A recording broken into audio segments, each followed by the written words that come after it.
Hey, it's Arrow. I love it when the opportunity comes up that I get to spend some time with a funny guy that I really got to know. Not just on the stage, but inside and around the real world of radio. Oh, it's a different beast when you're working on this side of the microphone. And I wish you all could see it, but you won't be the same. On iHeartRadio, we are unplugged and totally uncut with David L. Look, 20 years younger. Now you stop that. Oh, my God. What do you mean I look 20 years? Dude. No, that's like illegal to tell that to a radio guy. How you doing, bro? Doing good, man. How are you doing? Man, fantastic. Yeah. Man, every time I go into the Comedy Zone, there's your picture. And Yeah. I keep thinking, my God. Yeah. I got to talk to that David L. Yeah, man. Because, you, Pam Stone, and Craig Shoemaker have something in common. What's that? I know you guys as real people. I am a love doctor, too. But, You mean you can talk? I can do it, man. Oh, baby, yeah. But I got to see who you guys are as real people. Right. And that you guys have genuine lives and that Right. you just happen to be funny people. Yeah, and funny people is a kind of an understatement. I'm hilarious people, but yeah, man. I mean, because that's where the best stuff comes from. It comes from real life, your kids, your family, your stupid friends. I mean, that's where the stuff comes from. And would your friends actually go, dude? I know you're not talking. I know. Yeah, they never think it's about them. Yeah, that's why I make up names. I make up crazy names. Like I may talk about a girl named Pam. It's really my sister Donna, and I probably shouldn't have said that, but and my wife, I never talk about her. Her name's Becky in my act, but yeah. Are you like me? You go to parties and stuff like that, and you just kind of sit back and watch because you know that's the best show prep ever. Absolutely, man. And I'm gonna tell you what, it's amazing how people react to me outside of the Comedy Zone or the comedy club, period, because They expect you to be hilarious the whole time. When I'm really kind of an introvert, I like to think about what's happening around me. I'm not that guy that can't turn it off. I absolutely turn it off. Matter of fact, back in the day before I got married, I know my wife is listening. Before I got married, I hung out with this girl. She after the show, she was like, "I'd really like to hang out with you and go to the after party." I'm like, "Cool, let's do it." And so we were hanging out, and I was really quiet. I really didn't do anything. I was like, "Well, can I buy you a drink?" It was a really slow conversation. And she said, "No, I don't think you can buy me a drink." I said, "Why?" She said, "'Cause you aren't what I expected you to be." And I'm like, "Oh, well, I don't know what you expected." Because comics outside of the club are really boring people. We really are. So are radio people. Yeah, and you know what? Yeah, man, I know that too. I know that personally. I do. But yeah, man, it's amazing. It's amazing. And I'm sure you could probably do a routine off the things you've done and seen and people are the best information. They are. And it's like, why should I go out there? And that's a trick that I learned from Bob Hope. When Bob Hope came to little itty bitty Billings, Montana. What, you saw him live? Yes. Really? Dude, it was like, I think it changed my life. Oh, wow. That was like my Elvis Presley. Oh, I bet. And he's up there, and what's Bob Hope doing? Talking about Billings, Montana. Yeah. He's up there in his monologue. He made it local, and I'm going, whoa. Yeah. How is this possible? That's real big, because I know when I first get to a town, a city, whatever, I always ask the staff about the town. Mm-hmm. Because once you identify with them, you got them. Now you're one of them, except that time I was in Paducah, Kentucky. I could never be one of them. But you become one of them, and they identify with you, and they want to talk to you. They want to like you, and then you just bring your life into that on the tail end of talking about wherever they're from. And it's a great time. It's like a family thing. And every large city has a Gastonia, doesn't it? I mean, there's always a town that you can make fun of. You know what? Every place does have a Gastonia, but Gastonia, I've got to tell you, is a entity of its own. It's an amazing. What's the word I'm looking for? Illiterate place. No, I'm just kidding. You're fine, Gastonia. I'll send you a letter. Well, that wouldn't work either. But yeah, you wouldn't be able to read it. What's really interesting about comedy is that not only are you a reflection of the community, but you're also a reflection of yourself. Right. Whereabouts did you decide that, I think I can be funny? All my life I was pretty introverted. I was a shy guy in high school till like my senior year. And then in college is when I started being exposed to these people from other places, Chicago, Los Angeles, and these outgoing personalities, and people loved them. And, damn it, I wanted to be loved, you know? I mean, I wanted people to say, hey, I like you. And so I started letting my personality out there, but I thought people would not like me, but they did. And Arrow, no lie, I was in a rap competition, and I imitated this dude named Dougie Fresh, Slick Rick. And after that, I saw how I could make people laugh, and I kind of got bitten by the bug. And after college, I kind of let it go. But then one night, one of my friends said, "You should try to be on open mic night. You should go on open mic night, David." And I'm like, "Do you think I could?" And he was like, "Yeah." I said, "Well, I know what would help me." A fifth of gin. So we go out, no lie, I get really, really inebriated, and I get up there and I get a standing ovation. Wow. I got a standing ovation, and I was bitten by that bug then. Now, that's not a great story, though. I mean, the second part of that is the next 2 times I got on stage, I got booed out of the building. I mean, they just absolutely hated me. What is that feeling like? I mean, does it hurt? Because I know what it's like to sit with a program director in radio, right? And they didn't like any of your breaks, right? So, what is it like when you're with real people? Well, it's pretty terrifying. I mean, it absolutely breaks your heart. I actually didn't even come out of my apartment except to go to work for the next couple of weeks. And I was a guy that liked to go to clubs and stuff, and I just couldn't do anything. I really hit a depressive stage. I mean, I was just down. But then one day, I went to my old standby, a fifth of gin, and I said, I'm going to do it again. And I went in there, you know, on my 4th try, and it was amazing. And after that, I never had really a bad show since then. What determines a good show? The audience. I mean, if the audience enjoys you, I mean, you know, you get such a high off of that. Like, I don't even really drink anymore. Yeah. I mean, you know, well, let me not lie, but I do drink sometimes, but that high you get when you're on stage and the audience is enjoying things that came from your mind, from your life, is just such an amazing thing. And if you're a single person, the hot chicks coming up to you isn't bad either. You know, that's awesome. Is that like getting listener food then? Oh, dude, it's awesome, man. It's awesome. I mean, it's just like when you go out and somebody says, "Hey, Arrow, you know, I heard your show. I remember when you said this thing, and that was just hilarious." I mean, you know that feeling. And when you're in front of, but see, in radio, and I was in radio for a while, it's not that instant feedback. Right. But when you get that instant feedback, I remember one of my first shows that was a large show. I toured with Def Comedy Jam, and we did an auditorium with 3,500 people. And my first punchline, I knew my joke was funny, but I'd never heard when 3,500 people thought it was funny. And this massive boom came from the audience. This big thing of laughter, this big massive laughter just hit me. And dude, I'm telling you, I couldn't go to sleep that night. Isn't that crazy? It's crazy. I have somebody in my Taekwondo class that claims that she has been listening to me since she was in high school. Oh, wow. And I said, wow, okay, I came off the radio in 2006 or 2007. Right. And she goes, no, this was 1985. And she could quote things that I would say on the air. And you know, you have to play along with that. Absolutely. And you have to sit there and say, yeah, I remember you calling. Because at one point in time, the only way that we were connected to listeners was through that telephone. Right. Either that or this new cool fixture. It was called a fax machine. Oh, my God. It's like, you can have your office. A fax machine. Oh, yeah, and you'd be awesome. on the air and you'd hear, yeah. Oh, that's crazy. That is crazy. Fax machines. Wow. Do those still exist anymore anyway? Oh, God. But yeah, it's so great. And not to sound all mushy or anything like that, but the fans, the people who appreciate what you do, that means everything. I mean, you hear a lot of comics saying, "Oh, that joke wasn't for you, it was for me." They need to shut that up because every joke that you tell is for them. Now, keep in mind, it is somewhat therapeutic for us to say some of the things that we've gone through in our lives, but it is absolutely for the audience. Do you believe in the theory that you have lived this life because a higher power is saying, I need you to heal other people? Absolutely. Absolutely. I believe that because joy is something that, you know, that they talk about all the time in churches everywhere. Yep. So when I go up there, I remember one time, it's so good you said that. I was in Charlotte, North Carolina, headlining at the Comedy Zone when it was still on College Street. Oh, wow. And I did a show. And had a great show. It was sold out, man. And I'm out, you know, the comics sometimes go to the doors and they shake hands. And plus I was selling CDs and T-shirts and stuff. And this guy, he's a dentist somewhere in Charlotte.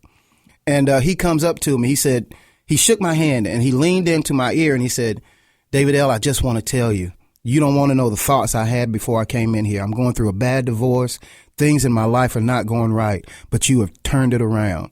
And he said, I've noticed that your number 27 molar is, I mean, really, this is actually happening. He said, I noticed that tooth number 27 in your mouth is bad. I will fix that for free because you have meant so much to me.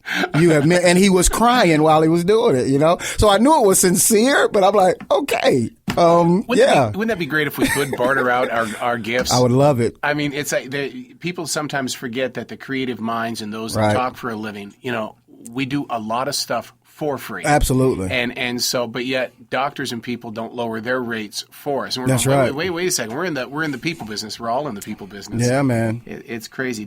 Have you ever thought about becoming a preacher?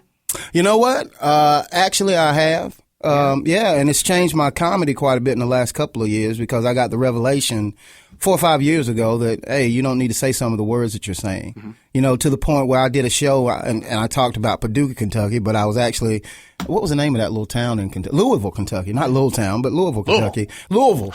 And I did my show and it was straight up just what I normally do, dropping the bombs, the curse words, all that.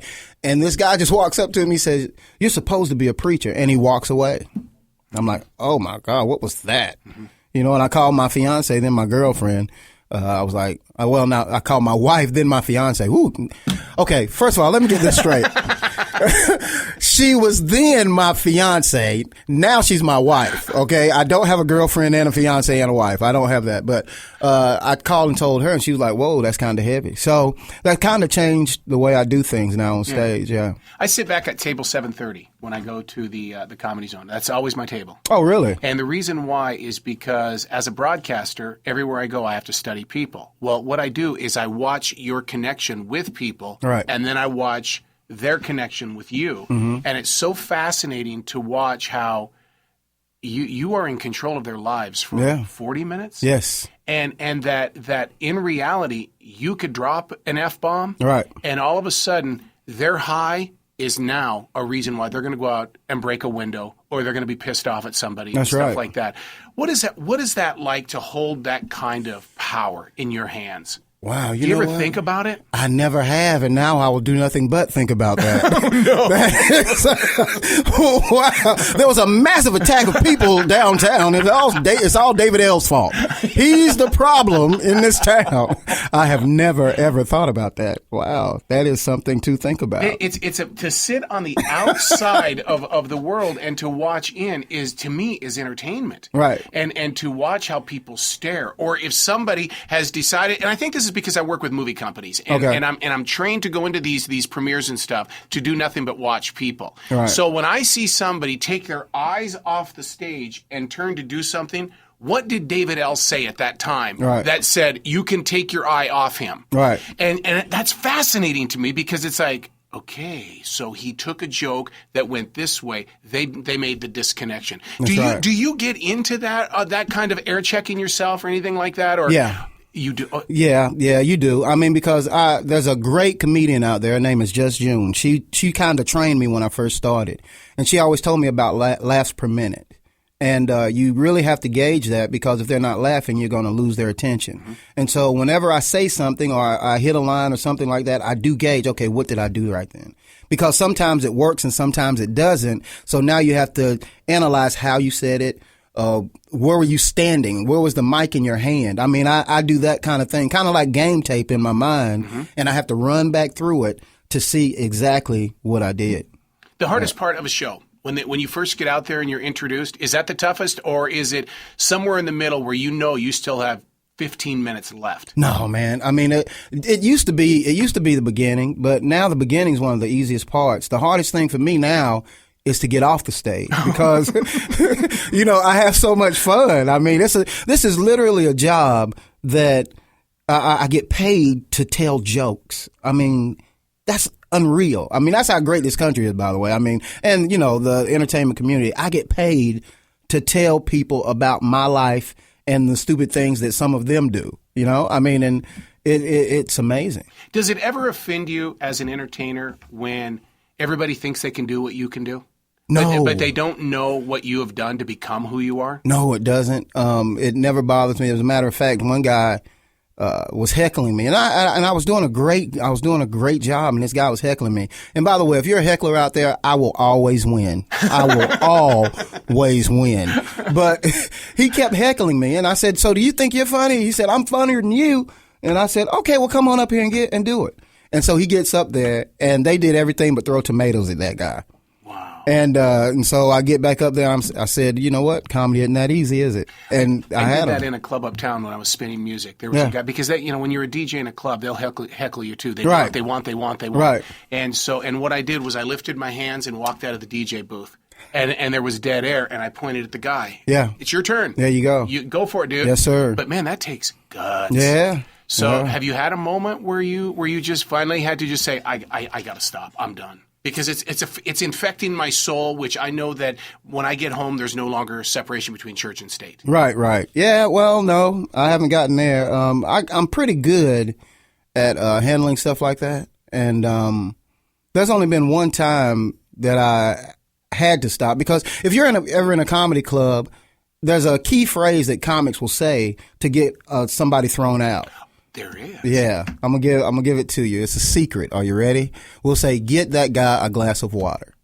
Really? When you say that guy's leaving by force or by walking out. He's getting out of that club. Wow. Yeah. I saw James Gregory one time stop his show and literally say, "Do you know how much money these people paid to be here? Right. I am paid to be funny, and I'm not being funny right now." Right. He says, "These people are going to walk out of here and hold this against me the rest of my life." And you know, I have held that against him. Yeah. Even when he comes down here to see John Boy and Billy, I Right. will look, but I have the greatest time talking with James Gregory Right. as a human being, as a Right. regular guy. But I've not returned to his show because of that. Right. Because of a heckler. Right.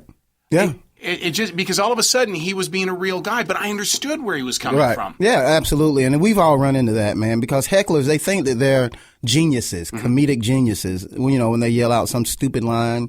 And honestly, the only people in there that thinks that they're funny is maybe their drunk girlfriend or boyfriend with them. Everybody else wants them thrown out of the club. So, you just, sometimes you just have to endure it. But I always beat them. I mean, they cannot get with me. I had one guy so mad he wanted to fight me, though. Oh, no. Yeah. I beat him up, but it's okay. I mean, I didn't lose the fight. So, I'm good like that. Now, the Tar Heels coach is the fastest winning coach of all time. Yes. How much of Tar Heels attitude is still in your presentation? A lot. Your attitude in life. A lot. Yeah, I'm a big Tar Heel fan. Everybody Is it in the water world, up there? Dude, I tell you what, I'm a big Carolina Tar Heel fan. I mean, from back in the day when Dean Smith was the coach and, back when Jordan was playing. I mean, and back then Jordan wasn't Jordan. He was a great player, but. He's just Michael. Yeah, he was just Michael, Michael Jordan. But, it's all in my show. Matter of fact, in my first 15 minutes, I'm going to let you know, that Carolina is the greatest team ever invented. That's the greatest one. It's all in it, man. I've got one bit, and I'm not going to spoil it, but if I'm near a town near you, you need to come in and check that out. Oh, yeah. And as we get closer to March Madness, then yes. you start, that's all your attention. It magnifies. And I'm so glad now. I'm so glad now that I can also talk about the Carolina Panthers. Oh man, they're no longer a team that play like they don't even practice. It's like they have a game plan and they really have played the game before, and I love it. Plus, your guy Michael Jordan. I'll tell you what, I will watch. Yeah, but see, lately though, I've been watching sports because I wanted to know how the Bobcats are doing. Right. But I think it's because I know they're about to become the Hornets. You know what? I'm excited about that, too. As a matter of fact, I brought down some of my vintage grandmama wear. And I'm not talking about the jersey. I'm talking about the dress and the hat. That's what I'm going to wear during the game. But I'm excited about Johnson? that. Yes. Oh, yeah. Grandmama, come on, man. Yeah. It's the shoes. Come on, man. I love that guy. I love it. I love Muggsy Bogues, Baron Davis, David West. I love them all. And Charlotte is excited about it right now. And I got to tell you, I cannot wait till they tip off. And even though it's like a club, like you ever been to a club, like your favorite club shut down and then all of a sudden it opened up as something else and you go in there, I'm going to that new club. No, You're going to your old club that shut down, and it's now something new. Well, that's what the Bobcats are doing, but I think there is something in a name. I did the commercial for the new season tickets for the Hornets. Did they give you some? No, I didn't get any, but I got to do the commercial. I was about to be your very best friend. And see, that's the thing about it, though. I mean, it's like when I do professional wrestling commercials. Right. They go, "Do I owe you anything?" No, because they, it's like it's just the passion, right? And I still, after all these years, I still have the passion for the Hornets. Absolutely. That it's like, you want me to cut the commercial? Oh, my God. Yes. You could have had him do it. Right. God. Absolutely, man. Absolutely. And it's crazy. People who are native Charlotteans, which don't exist really, who were here when the Hornets were here, are in Charlotte, and they're absolutely ecstatic. What's your favorite memory of the Hornets? Is it the blimp?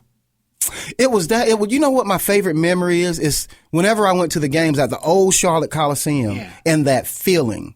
Yeah. There was truly, and not, I mean, pun not intended, but there was a buzz in the building. When you went in there, you had a team that you thought could win it all every time you went in there. And it was always sold out. There was always just great, great love for the team there. And, Charlotteans never had a pro team before that. And it was pretty exciting. I mean, we had something that we could all rally around. Well, the whole city's missing something, because I was the DJ that got to do a lot of games at the Charlotte Hornets, and I could be up on that stage and I would go, "Section 235," and those people would go crazy. Yes. Well, I was just with the Charlotte Checkers. Right. Couldn't do it. Right. Couldn't do it. And it's like there's nothing in this city anymore. Right. And that says, "Hey!" Right. Where all of a sudden we let go of who we are and we become a fan. Or as Jerry Valancourt used to say, be a fan. Absolutely. Be a fan. Absolutely. And I understand the Charlotte Checkers thing by them not saying anything. I mean, they're a great team, but it's cold in there, man. I mean, it's, it's too cold to be in there cheering and stuff. I'm in there freezing. You want me to yell? Bring me a blanket. That's what I want.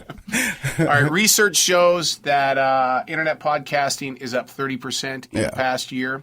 At the end of 2014, 95 million people will be hooked up to the internet in their car. That's at the end of crazy. 2015, 235 million people will be hooked up to the internet. David L., you're a broadcaster. What are you doing to make sure that you're going to become a part of the next generation of broadcasters? I'm so glad you asked that question. Absolutely nothing. You know what? Everybody does have a podcast. Most of my comedian friends have a podcast of some sort. Mm-hmm. And it's almost to the point where I think you should have like a psychological examination before you're allowed to do that, just like social media, because I think you get to – I mean, people don't realize the power that a microphone has and things like that have. And I understand freedom of speech and all that, but there's some things that just should not be said. So in a way, that's your way of saying that the guys that are on the radio have been trained to be there. Right. We have been trained. Right. I mean, absolutely. We don't just open up a microphone and go for it. Right. Our minds are going 15,000 miles a minute. Right. And a comedian's got to be the same way. I'll bet you there are times up on stage that you want to say something and you go and that little person on your shoulder is going, "Don't do it." Daniel. Yes. Oh yeah, absolutely, man. And I really have to watch that because a lot of times that little person, the other little person on the other shoulder covers their mouth. So I do say some things sometimes that I probably shouldn't, just like, people in, like this, for example. This is just an example. And I talked about social media too, which I think you should have a psychological exam before you're allowed to be on there. I really don't want to know about certain things about people's lives. I mean, unless it's funny. If you can make it funny, that's fine. But some of the things are just mean and hurtful, like politics. I just don't think people understand emotions that go with that. Mm-hmm. I mean, and it's something that is just so deep rooted and hurtful to say. Now, it doesn't hurt me because I'm not a very political person. I mean, I believe in the political process. Everyone should have the right to vote, go out and vote. But after that, you're supposed to, at least pray for your leaders or something like that. But if you get on there and say somebody's not your president because you don't like them, I mean, come on, man. I mean, that's ridiculous. Or you're calling somebody, giving them racial slurs because they're not what you thought that that's hurtful stuff, man. And this microphone, this thing right here that I'm tapping, it's so powerful. Why not do good with it? And I understand they think they're doing good and they're feeding an audience that they want to feed, but you're also turning people away. Think about how many more people would listen if you had a positive message. Mm-hmm. Or even more so, how much better it would affect them. The opposite of what you're doing now, to give a positive message that they could take out and spread positivity. I'm all about positive, man. I want to hug you right now. I just want to hug Errol Collins just because I am so positive. Which, in a really roundabout way, I don't know your feelings. I don't know your religious story or anything like that. Right. But isn't that the success of Stephen Furtick? Absolutely, man. Yeah. I mean, that guy is very positive. You bet. Yeah. We could go with Stephen Furtick, one great man, Bill Winston in Chicago. I mean, these guys give you nothing but positivity, and look at how people flock. And not to get all religious and stuff, but the Bible says that it's the goodness of God that brings men to repentance. So if you're good, that makes people turn around. Repentance means a change of mind. So that makes them turn around, and now they're in a good way, because goodness is what turns them around, not the bad stuff. I'm gonna pop a question on you because it was a subject of my daily writing, because I write every day. Okay. All right. So we've learned all of our life about the Garden of Eden, right, and the infamous apple. Oh yeah, that apple. Every human being is pretty much afraid of the snake. Right. But yet, when Apple introduces a new computer, what are we doing? We're buying it. Are we not in the I've got same 3 situation? of them. Are we not in the same situation? We now have sight. We're doing things because of the computer. Yeah. We're going against what the rules are. That is Do you so not think deep. it's one and the same? I did not come in here to have my head explode. My head is exploding now. Errol Collins has just gotten so deep that it's crazy right now. But wow. And I just thought even the apple has a bite out of it. Like, you've bitten that fruit. Oh my God. Okay, I can't use my iPhone anymore. So if you want to get me, you'll have to call another number. I just can't do it. But that's deep, Errol. Wow. So tell me where you're performing at across the country. Oh, God. In April, I'll be at Doc Holliday's in Harrisburg, Pennsylvania. I'll be at the Comedy Zone. Coming back to Charlotte? I'll be in Charlotte the middle of the year. Okay. Middle of the year, the Comedy Zone. You'll just have to check, my social media, which I do have a license for, by the way. You'll have to check that out. That's David L. is the name. You can look up my government name if you like, David Livingston. And you may have to put David Livingston Charlotte. And if there's a handsome young black man pointing back at you, that's me. That's my profile pic. And or you can hit me on Twitter, David L. Comedy on Twitter, and you can follow me and do all that. But I'll put up my whole schedule. Everything's going to be up there. As a matter of fact, next week I get booked for the remainder of the year, so I'll have all that up there. Yeah. So you will know next week what's going on for the rest of the year. Yeah. So that's your agent working for you, or is there like a new comedy clubs opening up every week? Well, there's always a new comedy club somewhere, because they put them in bowling alleys and bars and. Or you go up to Greensboro, and it's right there on Main Street. Yeah, man. 2 feet by 2 feet. Yeah. Wow. Yeah. And so I'll be somewhere making a little money, making people laugh, and I really do love it. I really do. But honestly, you hecklers need to stay away, because I'm armed now. I have a concealed weapons license. I'm kidding. I am kidding. Who's getting deep now? No, that Apple thing still has me perplexed. I am messed up on that one. Wow. All right, final question. And I brought it up last week, and I couldn't get an answer. So I'm gonna bring it up again. Okay. All right? Comedians, when they get together, right, they're not telling each other jokes. No, never. But there is a relationship and there is a commonality between all comedians. Yes. Who are you talking about? Mike said from the Comedy Zone that they're talking about owners. So I said, talk to me about them. And all of a sudden the room went silent. Why is it you guys won't talk about comedy club owners? I really don't have anything about comedy club owners. I've never even done that. What's the commonality when you get with a comedian? That when you get a group, because you know what it's like to get a bunch of radio people together. Right. Oh my God, those are the best stories. Yeah, best stories and a lot of name dropping. Yeah, I mean it's crazy. The commonality I think is everybody's trying to top each other on the clubs that they're working in. Like, oh, I'm going to be at the Stardome. Oh, I'm going to be at the Comedy Store in L.A. Oh, I'm going to be this and that. So it's more like venues when I'm talking to people. I mean, people are trying to top each other. I mean, and sometimes they try to sneak in a joke that they've been working on, like in a conversation, and you can always tell when that's happening. Setting you up. Yeah, they're trying to set you up just to test the joke to see where it's going. But as far as owners, I love all comedy club owners. David L. loves all the comedy club owners in America and beyond. So if you'd like to book me, just hit me up. Can we give this guy over here a glass of water? Yes. Oh, get me out of here. Get me out of here. Call back. That's nice. That's nice. That is nice. David L., thank you so much for coming in, man. Brother. Thank you. Thank you.